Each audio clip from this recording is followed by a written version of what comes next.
গত কয়েক মাসের ভালো মন্দ কাজের বিচার যদি করি তাহলে এটা নিশ্চয়ই একটা ভালো কাজ। ধন্যবাদ যারা এই কাজটা করেছেন, তাদের প্রতি কৃতজ্ঞ যে আসলে আপনারা এর ফলস্বরূপ কিছু একটা এই দেশ থেকে টুডে অ্যান্ড টুমোরো পাবেন। এটা আমি ড্যাম শিওর করে বলতে পারি যে এটা আপনারা পাবেন। আই লাইক ইট পার্সোনালি, ভালো লাগছে। কারণ ধ্বংস করে কিছু বুঝানোর নাই। হ্যাঁ, ধ্বংস করে কিছু বুঝানোর নাই। ধ্বংস করে একজনের নামের উপরে আপনি রং করে আর একটা নাম লাগায় দেওয়ার ভিতরে আপনার কোনো মাহাত্ম্য নাই, মাধুর্য নাই।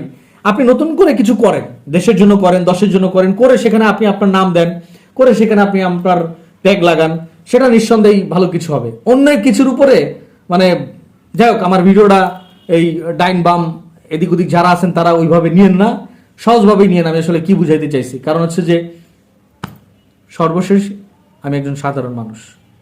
আমি নিত্য প্রয়োজনের পণ্য যখন কম দামে কিনে খেতে পারবো তখন আমি বলবো এই দল ভালো করেছে। আমি যখন রাস্তায় ভালোভাবে চলতে পারবো তখন আমি বলবো এই দল ভালো করেছে।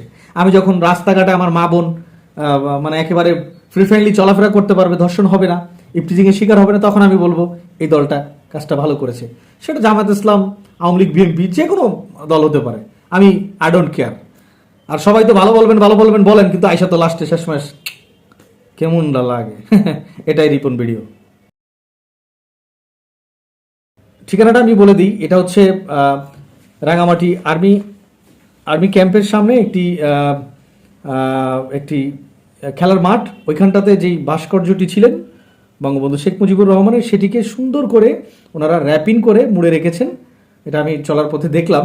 তো পরিশেষে এটাই বলতে চাই, আসলে অনেকগুলা ভালো মন্দ কাজের ভিতরে নিঃসন্দেহে এটি একটি ভালো কাজ। এটি যারা করেছেন তাদের প্রতি কৃতজ্ঞ, ধন্যবাদ।